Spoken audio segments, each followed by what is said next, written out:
Hello friends, this is Hasiba. Welcome to today's session on module 5. From today we'll be discussing about the fifth module. So under module 5 we'll be discussing about what are the different input devices, right, and how we can have interaction in our computer devices, right. So what do we mean by curves? What are the different types of curves? Here we'll be studying one concept which is called as Bezier curves, which is also your lab program, right. So, and finally we are ending the syllabus with a little insight about what is animation and how we can do animation in graphics. So let us start with the first topic, which is input and interaction, right. So under this input and interaction, we'll be discussing about what do we mean by input devices, what is a client, what is a server, what are the different types of display lists we have in graphics, right, and what do you mean by modeling, programming event driven inputs, right, that is mouse events, keyboard events, all those things. And again, what do we mean by menus, picking options. Then we have how to design a simple CAD application program, right? So then building interactive models, then how to animate those interactive programs and how to design those interactive programs. And finally, we are ending it with logical operations. So first, let us understand the basic definition of interaction. So interaction means what? Interaction is nothing but the basic manner in which an application program communicates with input and output devices of the system, right? So the basic procedure in which an application program communicates with basic input and output devices of the system is called as interaction. For example, I can have image varying in response to the input from the user, right? So based on the different inputs from the user, right, so I can have different types of images on my screen, right? So that is why it is called as image varying in response to the input from the user, right? So for example, if I take an example of the picture of a man, right, so initially he is standing, right, so if I click on something, right, so I can have that particular picture of a man as eating, right. So if I'm selecting the eat option, that is what it means. Image varies in response to the input from the user, right. So that is what we mean by interaction, right. So interaction is nothing but you are interacting with respect to your input and output devices.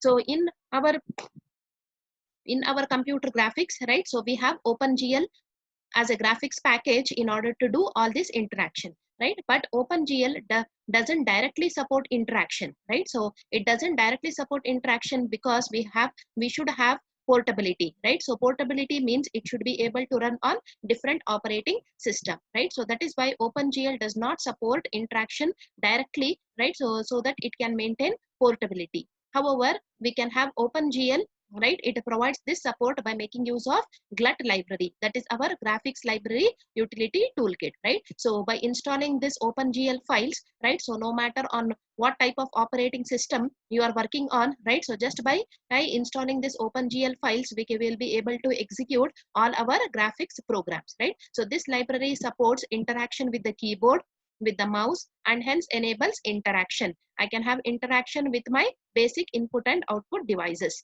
The GLUT library, it is compatible with many operating system. You can install your OpenGL on Windows operating system, right. So current Windows operating system, you can do it on Mac operating system, etc. And hence indirectly it ensures the portability of OpenGL, right. So this is with respect to interaction and how OpenGL supports portability by making use of the GLUT library.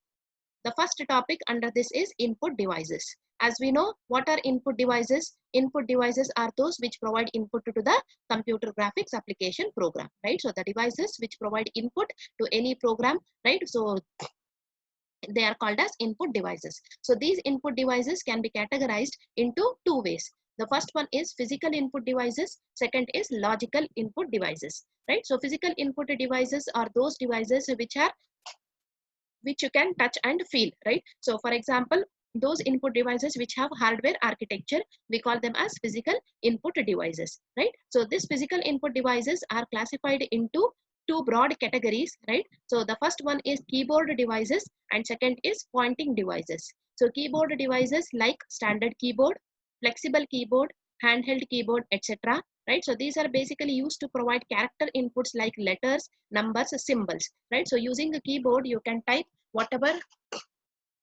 whatever different character inputs you want, like letters, numbers, symbols, etc.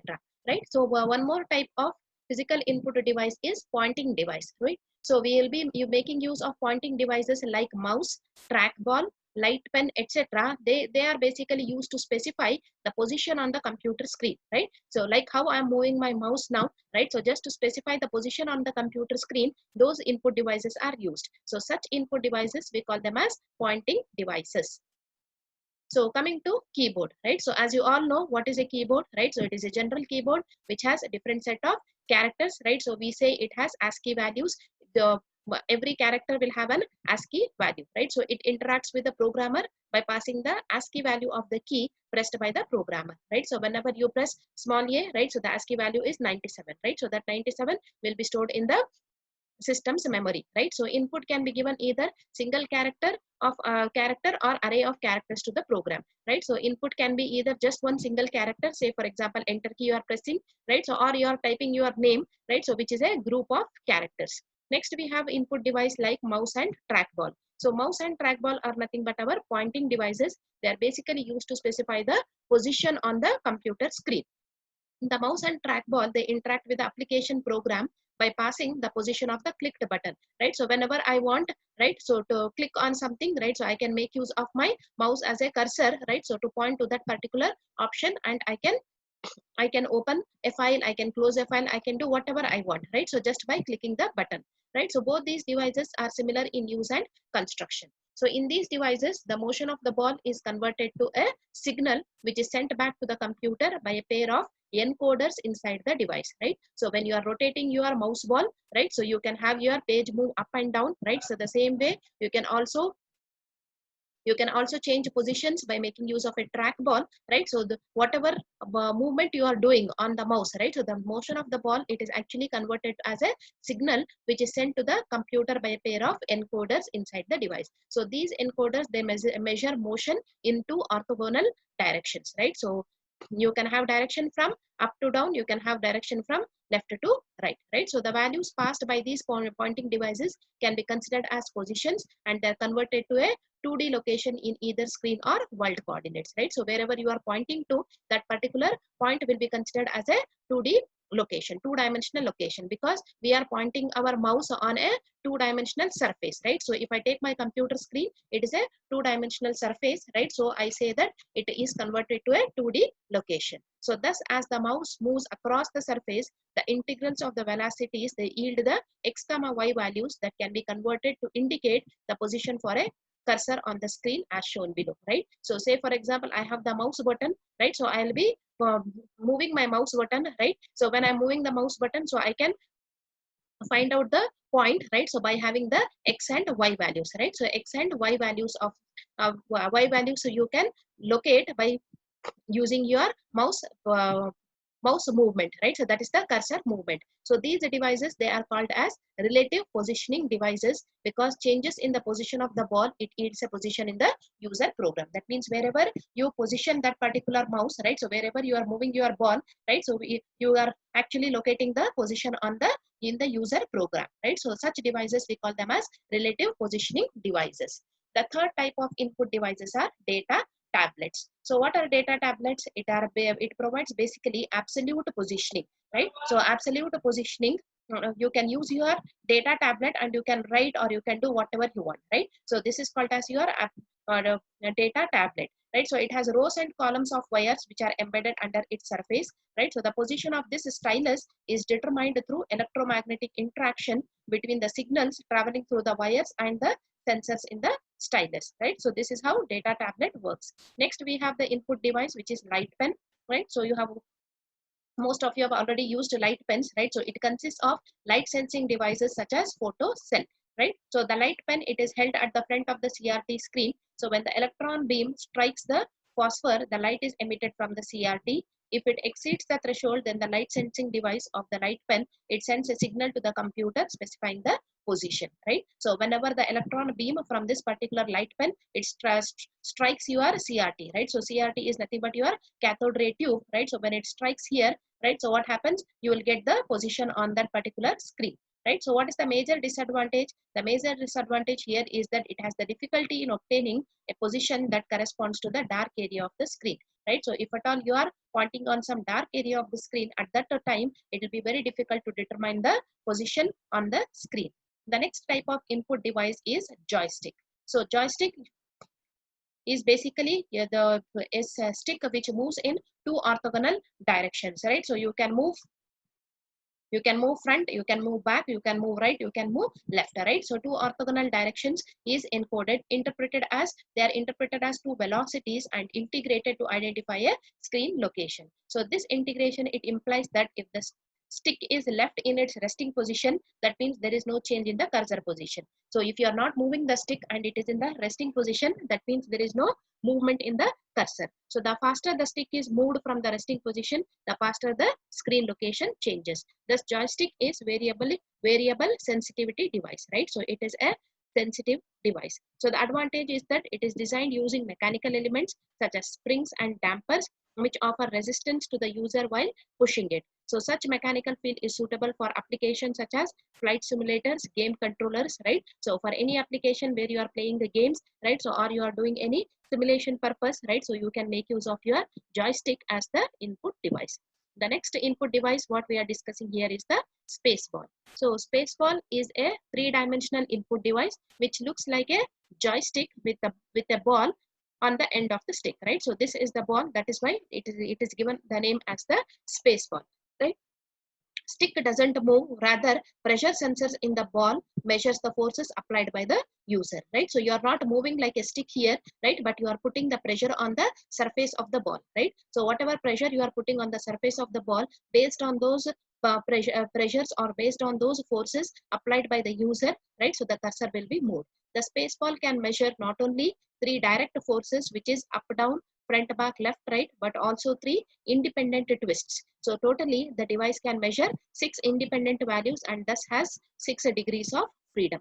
So other 3D devices such as laser scanners, right, they measure 3D positions directly. Numerous tracking systems you are used in virtual reality applications, they also sense the position of the user and so on, right? So like this you can have different types of input devices, right? So moving on to the next category of input device, which is logical input device. Whatever we have discussed so far are the physical input devices. So the next we'll be seeing as to what do we mean by logical input device. So these input devices are characterized by its high level interface with the application program rather than its physical characteristics, right? So under these logical input devices, we'll be basically studying about the input and output functions what we are using in any programming language, right? So that is why we say they are categorized by its high level interface, right? So they are categorized by its high level interface with the application program rather than the physical characteristic. They are not physically input device. You cannot touch and feel these devices, right? They are basically your input and output functions. For example, consider the following C code. Here you have int x, x is a variable you have declared. So scanf is my formatted input function which will read the integer value into the address of x, right? So what is printf? Printf will be displaying the value which you have entered for x. So the above code reads and then writes an integer. Although we run this program on any workstation, that means on any system, providing input from the keyboard and we are seeing the output on the display screen, right? So but the use of scanf and printf, it requires no knowledge of the properties of the physical devices, right? So we need not worry about how to handle those devices, how to work with those devices, right? So just using scanf and printf, our job is done. So it requires no knowledge of the properties of the physical devices, say for example keyboard codes or resolutions of the display, right? So all those physical characteristics need not be considered as so important when we are making use of logical input methods. So these are basically logical functions which are defined by how they handle the input or output characteristics from the perspective of C program. So from logical device perspective, inputs are from inside the application program, right? So the two major characteristics they describe the logical behavior of the input devices are, right? So the two characteristics which describe the logical behavior are the measurements that the device returns to the user program, right? So what are the different types of measurements that the device is returning to the user program, and the time when the device returns those measurements, right? So these are the two major characteristics which describe the logical behavior of the input device, right? So measurements that device returns means nothing but what is the return values of these functions, right? So if at all it is able to successfully read, right? So scanf will return what? It will return the number of input values which has read. If printf is successfully able to print, then it will return the number of values which it has successfully printed on the output screen, and also the time, right? So the time when this particular device will return, right? So like this we can say that these are the two important characteristics of my logical input devices. Next, moving on to the logical input devices, right? So in order to make use of these logical input devices, we have APIs, right? So API is nothing but your application program interfaces, right? So using this, you can perform your logical inputs. So where in our graphics, we have 6 classes of APIs. The first class is string. So a string is a logical device that provides the ASCII values of input characters to the user program, right? So using the API as a string, right? So I can have the ASCII values of the input characters to the user program. So this logical device is usually implemented by means of a physical keyboard. This because in order to provide the input characteristics, you should use the keyboard to type the characters, right? So that is why we say this logical device is implemented by means of a physical keyboard. With the help of a keyboard, you can type the input characteristics which can be taken as the string, right? So next we have the second API which is called as locator. So a locator device, it provides a position in the world coordinates to the user program, right? So locator, this cursor movement, right? So is the locator. So if I keep the cursor here, that means this is the locator. So the X and Y coordinates or the position in the world coordinates will be recorded. So this is basically implemented by means of using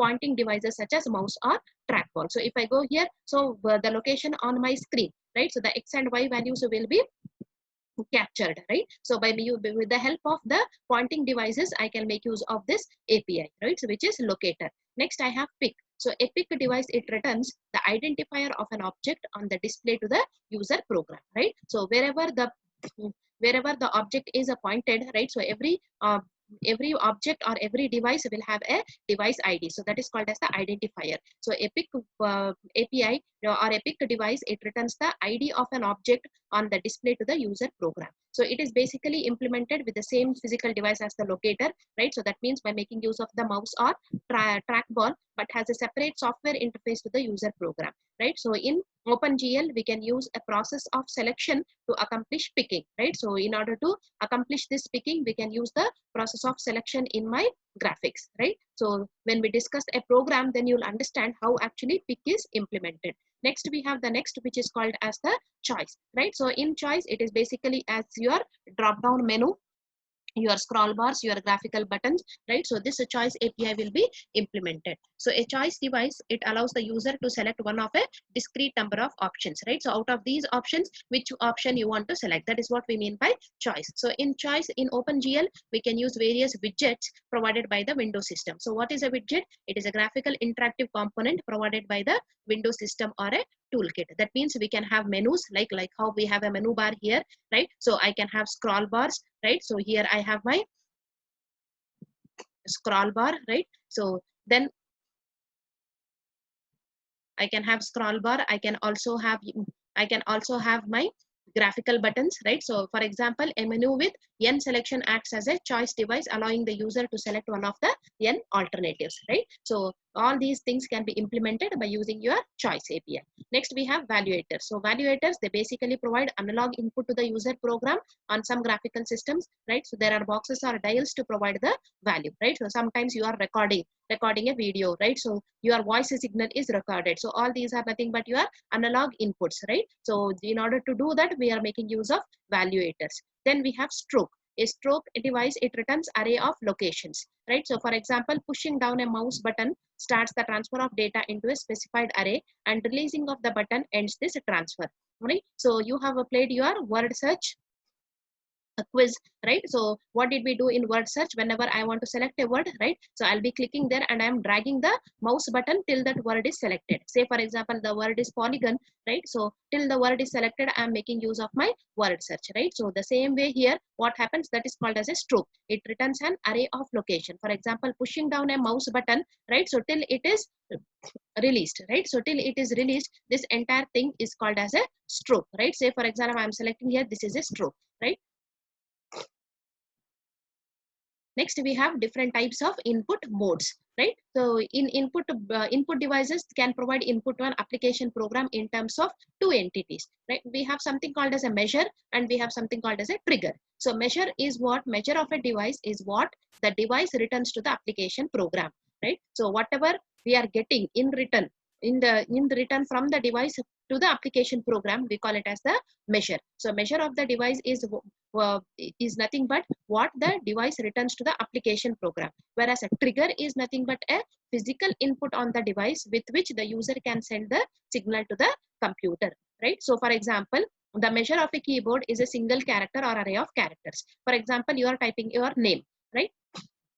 Or say you are typing your password, your email ID and password. So you will click on the place where you have to type your email ID. You are typing your email ID, right? So then you are pressing a tab key or an enter key in order to type your password. As soon as you type your password, what happens? You are able to sign. You are able to sign in into your Gmail account, right, or your Outlook account or any other email account, right? So that is a simple example of measure and trigger, right? So measure is nothing but you are typing something on the keyboard, right? So but when the trigger happens, the trigger happens whenever you click on an enter key, right? So we say measure is nothing but what the device returns to the application program. So what it is giving back to the application program, we call it as the measure, whereas a trigger is nothing but a physical input on the device with which the user can send the signal to the computer, right? So whatever I type here or whatever I write here, that is the mirror, right? So when I click on the close button, right, so it will ask me whether I have to save or not. So how it happens? Because of this close button,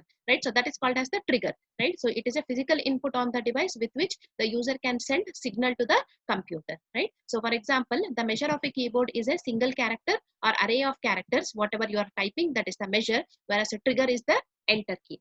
The measure of the mouse is the position of the cursor, right? So you are taking and you are keeping the position, right? Say for example, here I will keep the position. This is called as the measure, right? So the moment I click on something, right, so it is reduced. This is called as the trigger.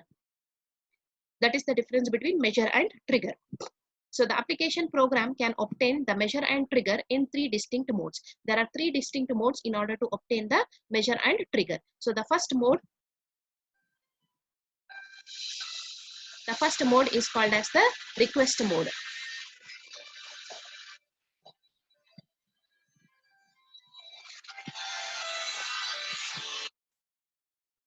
The first mode is called as the request mode. So in this mode, the measure of the device is not returned to the program until the device is triggered, right? So in the request mode, whatever you are typing or whatever you are writing or whatever you are requesting, that will not be returned until you are triggering it, right? That means until you are pressing an enter key, whatever you are typing, everything will be as it is, right? So for example, consider a typical C program which reads a character input using scanf.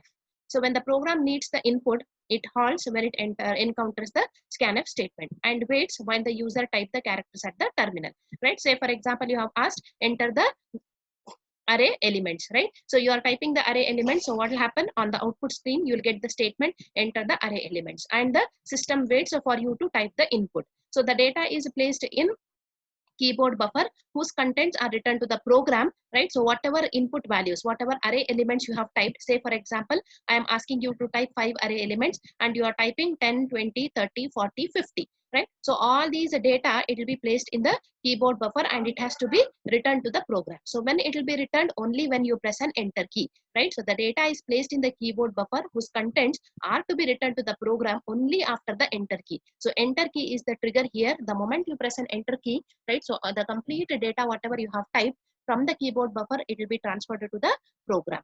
So another example, consider a logical device such as locator, right? So we can move out pointing device to the desired location and then trigger that device with its button. So the trigger will cause the location to be returned to the application program, right? So for example, like how I showed here, right? So whenever this is your measure, right, say you want to change it, so this will become your trigger. Again you want to rechange it, this is your measure, you will click on it, it becomes a trigger, right? So using your logical devices such as locator. So an example of locator is your mouse. So using these locators, we can move out pointing devices to the desired location, and then we can trigger the device with its button. So this trigger will cause the location to be returned to the application program, right? So this is your request mode. We have trigger process, we can trigger, then measure process, we have request, right? So and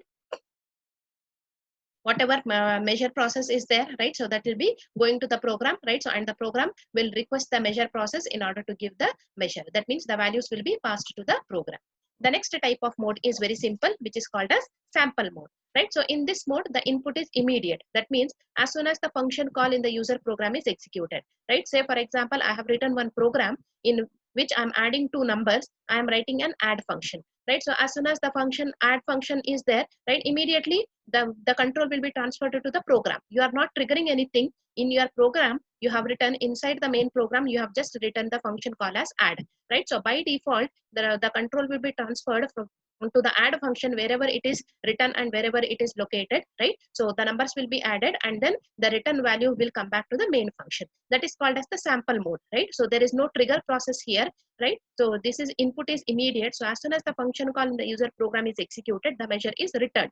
Hence, no trigger is needed, right? So there is an interaction directly between the measure process and the program, right? So the best example is the function call here. Both request mode and the sample mode, they are useful for the situation if and only if there is a single input device from which the input is to be taken, right? So for example, in our case, we have the keyboard device, right, as our input device, or we have the mouse as our input device, right? So whenever we have only single input devices, right, so then these two modes, which are request mode and sample mode, are efficient. However, if I take the case of a flight simulator or computer games, right, variety of input devices are used, and then these type of modes cannot be used, right? So because you have to interact with the different types of devices, right? So whenever you are interacting with so many types of devices, then you cannot make use of a request mode or sample mode. So then you have to go for one more mode, which is called as the event mode. So this mode can handle the multiple interaction. We have already used in our fourth lab program and third lab program, that is rotating of a cube and rotating of a cube using perspective projection, that means increasing and decreasing, where you have we have seen that we have included the mouse callback function and the keyboard function, keyboard func and mouse func, right? So that if I click on the left button, then it will rotate in x-axis, middle button is y-axis, right button is z-axis, right? So some interaction with the help of mouse and keyboard, right? Say for example, if I'm pressing capital X, then the size of the cube will increase. If I'm pressing small x, the size of the cube will decrease, right? So all those things we have done. So that is nothing but our input, that is nothing but our event mode. Suppose that we are in an environment with multiple input devices, each with its own trigger and each running a measure process, right? So every input device has its own trigger and it has its own measure process. So whenever a device is triggered, so whenever you are triggering a device, right, an event is generated. So this, say for example, I'm selecting, it will ask me whether you want to copy the message, right? So whenever a device is triggered, an event is generated. So the device measures, including the identifier for the device, is placed in an event queue. The device measure, including the identifier for the device, is placed in an event queue. So if at all the queue is empty, then the application program will wait until an event occurs. If there is an event in a queue, then the program can look at the first event type and then decide what to do, right? So what will happen here is we have the trigger process also, we have the measure process also, based on which input devices has triggered, right? So if all the events which are triggered by different types of input devices will be recorded in an event queue. So if at all the queue is empty, then the application program will wait. Then the program will wait until an event occurs, because there are no events. There are no events on which the program should react, right? So if at all there is an event in a queue, then the program will look at the first event type and then it will decide what to do, right? So this type of model, we call it as event mode model. I have a trigger process, right? So I have a measure process, I have an event queue. right? So another approach what we can do for event mode is to associate a function when an event occurs, right? So the functions which are associated with the event modes, we call them as callback functions, right? So like how in our lab programs we have used our mouse func and our keyboard func. Those two functions are my callback functions, and we have also used a display func, which is our callback function, right? So these are the different types of input modes. So in our next class, let us discuss about what you mean by client and server and what are the different display lists. Thank you.